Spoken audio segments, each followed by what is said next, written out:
Hello, everyone. Welcome to New Dice Please Bite-sized Blood Bowl podcast, brought to you by the people at Blood Bowl Live. Here for episode 4 of our daily Cake or Death Diaries. My name is Chris. Joining me, Mr. Scott Bryant. Scott, what's your favourite view? Hello, Chris. Favourite view is bloody all right.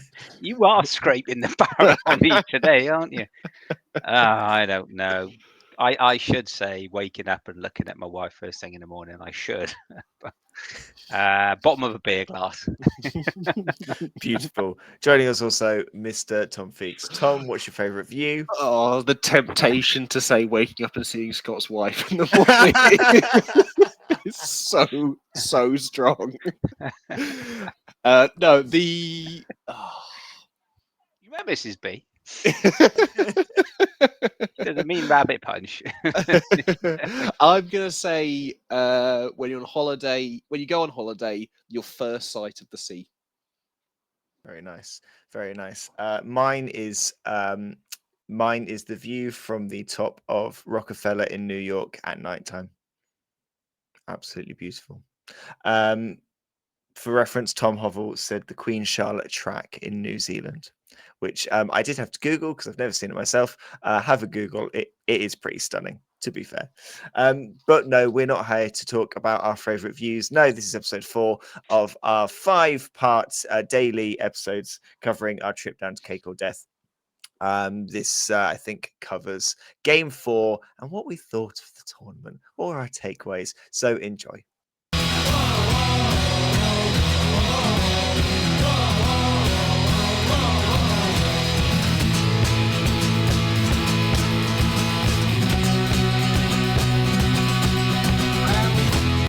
Round 4. Build Final round. Tom, where are we? Build up the excitement for the Okay. listener. Tom, So what's the situation? we are Wood Elves. You have got two wins and a loss. Oh, are you doing all our situations or just your situation? You're doing a summary of everyone. Yeah. Go ahead. Two wins and a loss. I'll put some dramatic music over this in Two here then. draws and a loss. Yeah. And 3 wins. Yes. So it's Where we are. to play for. The championship, the title, the fame, the glory is within the grasp of the Ducks. So let's leave that one to last. So let's start with you. Well, let's start with you, Tom. Okay. Let's start with you. So, your 2 draws and a loss. Yep. Going into your last game. Yep. Who's your opponent? My opponent was Daniel Sweet with the backup brawlers, which Okay. were Chaos. Okay, so it is a Dwarves versus Dwarves. World's Edge Classic face-off. World's Edge, Yep. yeah, Super League. And he was taking on that kind of list. He had 2 Bull Centaurs, 1, 2, 3, 4 blockers, 2 Flamesmiths, 1, 2, 3, 4 Hobgoblins, and a Minotaur. Okay. The Minotaur had Juggernaut. Very similar to my previous opponent. All the dwarf blockers had guard, and the Bull Centaurs had block. So it was a formidable team. He only had 2 rerolls though. Okay. So this was, and also this was also the only game I had with a different weather. So we're very sunny. So that's probably not impacting you too much because you're probably not looking to, unless things go wrong, you're probably not looking to pass too much. Yeah. Okay. All right. So this was an interesting game because when you look at it, that is a very dangerous team. A lot of strength, a lot of guard, and block as well. Ironheart's Yeah, difficult team to remove. yeah. So because of the amount of people he had 2 hobgoblins in reserve. So my target was to very quickly dispatch the hobgoblins on the pitch. I did that successfully for one of them, but he kept. He's a very good player. He's clearly had a lot of tournaments under his belt because he controlled the pitch very well. again, I was a bit fortunate. Some of his rolls went his wrong way. His bull centaurs, I felt, weren't as damaging as I thought they were going to be. And the resilience of dwarf armour really showed.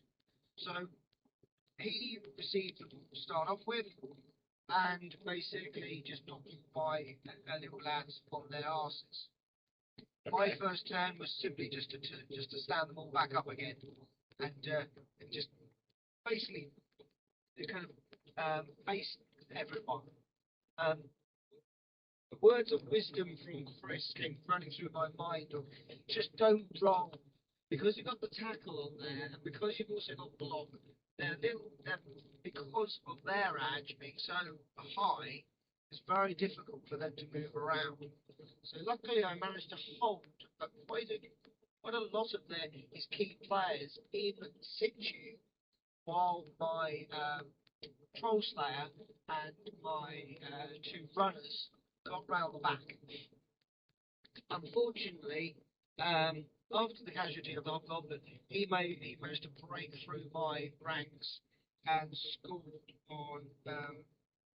In fact, this was something we didn't. He didn't want to do anything on top play, so this was the only bit of a. He was the only person who said, "Oh, I don't use top play. I just log what I've done on it." So he just wanted to get to the end, and then he would just add 2 random touchdowns, 2 random casualties, or whatever. Okay, all right. Which is fine. It's bad quality. But he scored his touchdown on turn 8. I then received the ball. I managed to get the ball halfway up his side of the pitch, with the majority of my rest of my team in my own half. So I've got a runner on their own, legging it down the pitch. Luckily, the ball centaurs were near my touch line, so they were miles away, Yeah. and I was keeping them marked by a couple of markers on my side. I then thought of doing something stupid, because we're getting to the end of the game, this is the final game. I 2-die killed the Minotaur, which was a both down or a pow. And you had block, I had block. and he didn't. He didn't. It took it all. Beautifully Yeah. sight. And it went to a stun. So it stunned the Minotaur, so it was out for 2 turns, which then gave me the advantage. And I managed to get the ball in on the second from last turn. Very nice. So that leaves you for the day with 3 draws. Correct. 3 hard-fought, pretty balanced Yep. draws. And puts you sort of middle to lower end probably. But I think in a full game, only actually losing one out of 4 in a full game. Yeah. Like, which while however many wins you would have wanted to come away with, that's so close to an unbeaten day. That's a really good record. 100%. I was really, really chuffed with the outcome. So I ended up 37th out of 40. So it was an interesting one. Two of my opponents came lower than me. 2 of them came higher. So middle of the table between the 5 people, including myself. So yeah, good day. Thoroughly enjoyed it. We'll talk about lessons that we thought of dwarfs shortly. Yes. Well, Mr. Bryan. Hello. So we lost game 1. We won game 2. We did. We won game 3. We did. Did the resurgent comeback and going into this game, I think we should highlight, because I think it is important, that going into this game you are within the top 5 for most touchdowns. Yeah. So what happens in game 4? It's game 4. I was first time playing Woodies, as in against Wood Elf Woodies, not Wood Elf with mirror Woodies. So match. Wood Elf mirror match we were playing. Neither of us had a tree. Shout out to Lee, who I was playing. Hello, Lee. How you doing? Lee from Plymouth, originally from Huddersfield, and he was very similar to me. just don't like the tree. I think the tree is a bit of an unnecessary thing that people bring into it. And I know, look, we can talk another podcast about, tree or not to tree, or Roger not to Roger, or, all the big guys conversations again. But Lee went for 11-man build with Wood Elves. He took the 3 rerolls and the APOC, and he was very dodge heavy. We both had the classic strip ball tackle wall dancer setup, so exactly mirror match there. He had obviously more catches than I did. I had the thrower and the 1 catcher build. I had 2 rerolls and a leader. So Lee won the toss, kicked to me. Again, fortunate, no weather anomalies to talk about. I again decided, let's go for it. I scored on turn 2, and it was a bit back and forth in terms of KOs. Lee did manage to get 1 casualty on in that first half. He then pressed, and there were a lot of puzzles to especially with Wood Elf. So when he was coming forward, I was really flooding his cage. So he had to do 1 block to make sure, excuse me, that would allow him to escape and reset. If you know, he had to get out of that situation, reform a cage slightly further down the pitch, and then I could go and swamp it as well. I did manage to get the ball off him. It went loose onto the floor. However, I failed to pick up to get away. Failed, 3-up pickup with a reroll. Failed it. Ball went loose. Lee managed to block pushes, etc. 3-up, so he classic 2-up dodge out of the tackle zone onto the ball with a catcher. Dodge, 2-up dodge on the way through to score. So he had scored on his turn 7, my turn 8, end of first drive. And Christopher, it was for you. Turn 8, we did a 1-turn touchdown with no rerolls. It's a sign of beauty. No rerolls, and actually, I did not have to use any built-in rerolls as well either. So it was with a sidestepping catcher. Set it up. He put 3 Wood Elf linemen on the line. Everyone else is back. So there was the end zone, 1 space, and then his full end-to-end. War dancers and the tackle guy was on the end. So I thought, I'm not going there because, of course, it's just suicide. Managed to get the push, then a stumble. So he's down. Catch it, ran up. 4-up dodge, 3-up dodge, rush, 2-up dodge, 4-up dodge, rush, 3-up dodge, rush, 2-up, 2-up dodge, and a GFIs. Absolutely, it was an icing on the cake for me that day. So went in at 2-1. He received the ball. Obviously needed to come forward, so I stayed. I moved a 1 catcher around to put a bit of pressure on them, at least I had a scoring threat in his half. Lee came down the side and caged up. And at that point, I moved pieces in. I went in, and this was 1 move. Yeah, so his ball dancer was 1 in from the sideline. Bit of a mini cage around there as well. I could have done a 4-up dodge in. I didn't. I did a 3-up leap in. 1 dice blitz from a strip ball wall dancer on a strip ball wall dancer with the ball. I got a push, pushed him onto the sideline, so not off the pitch, just onto the sideline. The ball scattered in the crowd, threw it back only 3 squares. It bounced up into his lineman, who was in a couple of tackle zones. He failed to pick up, it went down. I swooped in with my thrower. And again, no rerolls at this point, yeah? So no rerolls. Went in with my thrower, picked it up, dodged out, went across towards my war dancer in the middle of the pitch, rush, pass, catch, up the pitch with the war dancer, hand off to that catcher who's still down there, straight in for a 3-1 score. So it was proper elf bullshit end to end. And we started for the next drive, then it was just Lee said, let's call it there, and agreed that, and that was it. So, for going for a 1-0 down, from 1 loss, so up to 3 wins. So it is the most number of wins I've had in a tournament. 3 on the trot. 3 on the trot is the most wins I've had in a tournament. Obviously, I won definitely for 2 last year with 2 wins and a draw. Also having the 1-2 touchdown and scoring the most touchdowns, the prize that, and coming in 5th. Yeah, if I compare the results to what we discussed and what I would have been happy with on Friday, great weekend. Looking forward to it. And you weren't, when you look at the standings, 5th in the standings, and actually, like, points-wise, a couple of other, there were only, I think I was 3 8th. teams with a better, like, win percentage than you.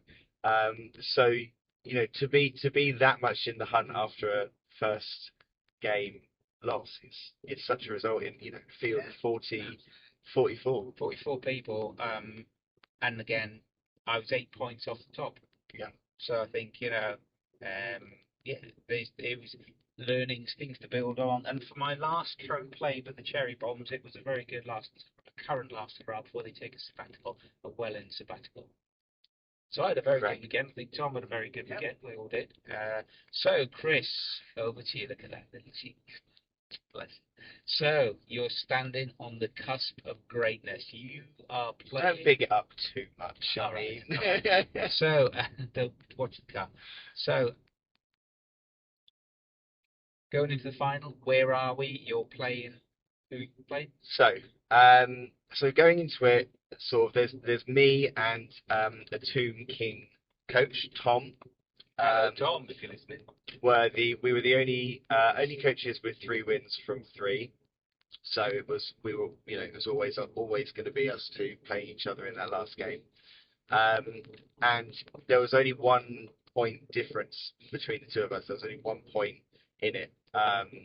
So going into the game, he had got more bonus points than I had, so he was 1 point ahead. We knew as well that we were next to the other games, and all the other games that were taking place, if any one of those games didn't end in a draw, we knew that our result then was way more important, because if we drew, bonus points were going to come into play, and that was all going to be very tricky. So yeah, we were very aware of everything else that was going on. We were very aware of what was going on in our game. And it was it was an absolute slog. So first half, Tomb Kings received. Tomb Kings with Ivan as well. The very first thing I did on my turn was get a 2 dice block on Ivan. I was like, getting rid of Ivan is key here. He's got a tackle, skink killer, relatively quick. 2 dice block, got Ivan down, broke armor, knocked out, turn 1. So I was thrilled with that. Then I just had to do the best I could to stop him from scoring. I think in hindsight, actually, trying to encourage him to score quicker may have been better, because it would have given me a better chance to respond. But I tried to stop him from scoring altogether, made it as difficult as I could, got him down to, I even sort of freed up, got to a point where on my turn 7, I got a 1 dice block on the ball, but I had no rerolls left, rolled a skull, didn't manage to do it. In hindsight, maybe I would have been better actually just putting that person on next to the ball, forcing him to roll another block. That would have been better. So he goes in 1-0 up at half time. Second half, I feel like I did quite well at kind of luring. Tomb Kings are very slow. Ivan didn't come back. I lured him to one side of the pitch, and then the Skinks and even the Saurus have the speed to quickly cut back. So I brought him to one side. They're not a very agile team, so put lots of tackle zones, made the most of the croc score to make it 5-up dodges to get out of the way. Did as much as I could. Got a touchdown on my turn 12 to make it 1-1. And then it's 1-1. We know that everyone else is drawing, and there's one game where someone looks like they're going to win.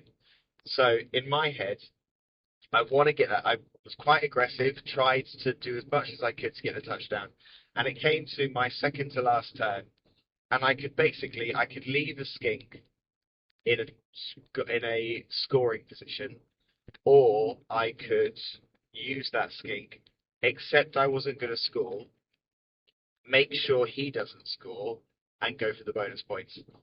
So I then was very much thinking. By this point, I had one more casualty than my opponent, so we were going to be tied on points. So I knew that if I just got one more casualty and could stop him from scoring, then I can get the win, bonus points. I can get that extra point. So I threw everything I had. I did the 2 dice uphill block with the skink, got them both down. Broke armor, only a stun. He then could not score.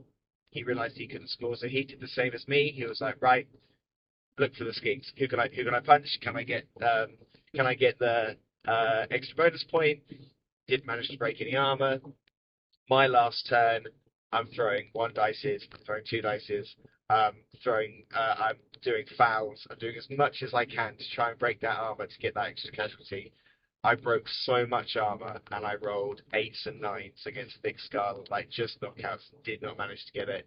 So the game ended in a draw, which put both of us on 114 points, and the tiebreakers were your combined touchdown difference and casualty difference, which they did to make sure that tiebreakers didn't favour a bash or an agile team to kind of level it out, and he was much higher than that than me.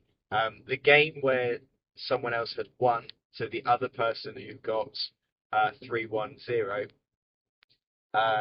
they won and also got 114 points. So 3 of us were tied on 114 points at the top. They didn't. Their touchdown casualty difference wasn't as good, so they were third. I come in second, and my opponent Tom won. And he was such a nice opponent to play. We both sat there at the beginning, and we both had this kind of imposter syndrome of feeling like we didn't really belong on that table together. But we were so happy to be there. We were both very focused on what we needed to do, quite quiet, but we were like talking about what we were doing. It stayed quite friendly. It was going to be tense because it's a top table game for the win, but it did stay quite friendly, and he was a really nice guy to play. I was very happy that kind of I had lost out to him. I think he really deserved it. He had a really good team build. He had a really good team, but he knew what he was doing with them. He had his game plan, and he played it really well. So yeah, absolute credit to him, and well done to him for taking the win. I am really happy with being tied on points, but taking second. I think part of naturally, my brain is saying it's only 1 point away, so close. Like it's one casualty or 1 touchdown in another game. But it's an unbeaten day. It's 3-1-0, and it's tied points with the guy who won. It's my best ever tournament performance. It's an incredible result. Well done. Well done, sir. Thank you. Thank you. Tom, As we enter your Domain. constituency, what are you taking away from this weekend? I like dwarves. They're really, really good fun to play. They're not as boring as everyone says they are. I think it's the fact that I don't suffer from decision fatigue with them. They do exactly what it says on the tin, really. There's lots to come away from this tournament in particular. Loved it overall. Really great atmosphere there. Just goes to show that this kind of game is a tournament, and a community is so nice, so welcoming. It was brilliant, really, really good. So if you do have a tournament near you, go along and have a go. It's really, really worth it. Yeah, I'm gonna definitely be taking dwarfs to other tournaments as well, because I think they are a bit of a bogey team. People go, oh, the dwarves. But there's so much more to learn about them on that kind of thing. final takeaways is don't always is just double check everything when you start. I loved the fact that Simon made it very clear that before you actually start your games, have a conversation with your opponent. Make sure you're both comfortable with how you roll your dice, whether it's going to be on the mat, off the mat, whether what you're going to do with cocked dice and all that kind of stuff. That's really important. Have you've played humans, Necro, you've played Amazons, you've played orcs, you've played vampires. What have you found in dwarfs? Like, what is the kind of kinship that you found there? Like, why are you like? Because me and Scott both said yesterday, like, of any tournament we've seen you come out of, no matter the kind of record that you've left with, whether you've won a game or lost or whatever you've done, you seemed the most kind of happy and like you've enjoyed it and like you weren't downbeat at all and anything like that. You seemed a different person coming out of that one having played dwarfs. I think What is it? I think it's the fact that after every game, I knew that all my players had, depending on, regardless of their positions, had played their most. I'd got the most out of those players. Other teams, I've had like, for example, Necromantics. I have a little superstar, or you focus heavily on that one, and then you think, oh, the zombies didn't really do much. They didn't really help in the whole thing. The same with the humans. You play them, and you're like, oh, my catchers are just being massacred and stuff like that. Oh, they're not quite. I'm not playing them right, or I haven't really understood or learned them. The dwarfs are they're completely resilient. They are like little tanks, basically. You knock them down, and then you need to get in there, and they just won't get. They just get back up again, and they got the tackle, they got the block, and everything as well. So that was the key thing for the dwarves. I think I understand how they work a lot quicker. Tom, We have arrived. we have arrived We've at arrived. we have arrived at your manor. So, Scott, Chris, what are you taking away other than a trophy for most touchdowns? What else are you taking away from this weekend? other Oh, hang on, than is that a brolly? Oh, it's sorry, Brolly in the road, there's a brolly in the road. Okay, there we are. Right. we'll have to find out what that is on the bingo card from Tom. Oh, that's got to be on the bingo card. So, apart from the most touchdowns and fifth place, which I really enjoyed, for me, first sort of tournament that you have to stay away for. We went away. We had a really good time as an NDP team. Set a very good standard. I think it reminded me that when I'm thinking about and just concentrating properly, do know my way around a Blood Bowl pitch. I almost as well. It has rekindled a bit passion for Woodies. I was sort of feeling a bit not too sure, not happy with Woodies after the build I used in the Ipswich Classic. I felt better with what I was playing today, without the tree, or yesterday. So all in all, really pleased with the way I played. Pleased that I met so many nice people. Yeah, and even when I went 1-0 down into that first loss, I still felt that it was a win there. And I had, low expectation at the start in terms of I wanted the one win, happy with that. Didn't want to come away with like 4 losses. So that's all done.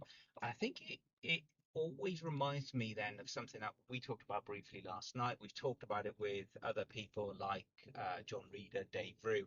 The standard we play at, even though we might not recognise it outside, is good. We play at a decent standard. We're not elite, we're not sweats, we're not professionals, but what we do well.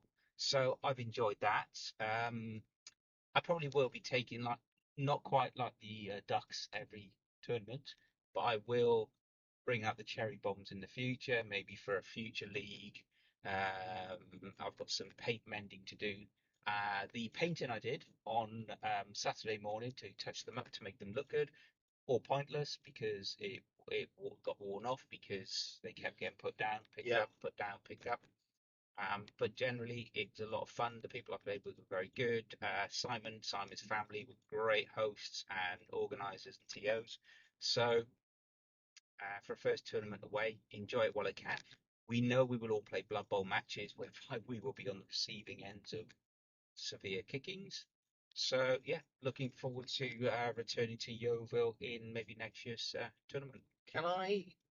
So, quick question for you. Yeah. What did you want out of this weekend? You wanted a win. I wanted one win and to go away and have some nice dice rolling time. That was all. That was my main list. Can I give you some constructive feedback? Yeah. Aim higher. Okay. You've come out of here with most touchdowns and 3 wins. You won Death on the Demon Yeah. with your Skaven. You finished. Were you top of your league? Yeah, I was Top of my- your I was group top- in I the was- league? I was top of my league in the group. Quarterfinalists. You were Five games finalists the unbeaten year before. You were finalists in in the conference. Yeah, yeah. Aim higher, If Scott. if I know what I'm happy with, anything else is a bonus. That doesn't mean I'm happy to say I've got to win. I'm not going to do anything else. I'm not going to try because I always will try. I'm very competitive. But I I'm think happy you to need be. to. I think you need to go into tournaments like this weekend, and you need to like. For me, you should have minimum been aiming for 50%. Okay. Like, because you're good enough for that to be your aim, and you've proven that with other tournament performances where you've done well or you've scored lots of touchdowns on this stuff. So aim higher, man. Okay, I will take that. I tell you what I'll do, Chris. In that case, to push myself as a little bit further, my next step as a Blood Bowl coach, I will aim, and I'll do this for Carrot Crunch. I Yeah, will aim for a minimum of 2 wins. Yeah, 2 out of 6. minimum 2 out of 6. Yeah, 6 is a long day. It's a new team. That's better. Yeah. That's a better aim. I'm not the team I'm playing. I've never played before. 2 out of 6. That's what we'll go for. Good. Thank you. If you don't aim higher, I will come down on you like I'm coming down on Tom Hovel for only 2 points. What? Chris being slapped around by Chris. Yeah, Okay. yeah. We'll be preparing for a tournament, and you'll go, oh, you know what? I think I'll be happy with a couple of draws would be nice, and then you'll get a swift backhand, and then you'll be like 2 wins, Focus. 2 wins, please, 2 wins. Well, then all I'd say in return, just some advice. Thank you for being a wonderful host, Mr. Coe. Have a very good rest of your tournament. The Ducks, they were winners, even though you're not happy with that. I will be happy. You will be happy. promise. We will make you happy. What am I taking away from this weekend? I think the TO in me is taking away a few things about how they managed time and kind of what they provided and kind of the messaging and things. I think it's just generally really good. I think it's such a well-run tournament, and they didn't do anything kind of complicated or anything like that. It was just well run, which I think is really positive. As far as have I learned anything from the games I played? I think I did what I always tell myself I have to do. I try to keep things simple. I try to remember the basics, pick things up, don't waste re-rolls, don't re-roll pushes, don't do things that are too risky. Be patient. I did all of that, and it's kind of worked. And I need to go away from today and realize that this has been a really good showing. It's difficult. It can be difficult to look at that table and be like, second place. But I've never come second before. I've never done that well before. It's the best record that I've ever had at a Blood Bowl tournament, and I need to remember that. I need to take that away. It's been a great trip. Tom and Scott have been fantastic. And yeah, I think it's a really good tournament. It's a really good atmosphere of a tournament. It's kind of the same kind of atmosphere we have around here. It's very friendly. I think taking a bus load of people would be incredible. Yeah, it would be great to have like a whole little community road trip down to Yeovil. Would be so much fun. What next for the Ducks? I think they're going there. They've got a league run now to focus on. We can focus on the league, where we will have to play differently because we don't have block everywhere.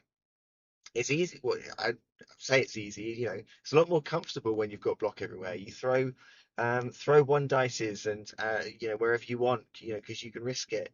Um, you know, if I would have burned through those rerolls a lot quicker in the league because I don't have block everywhere.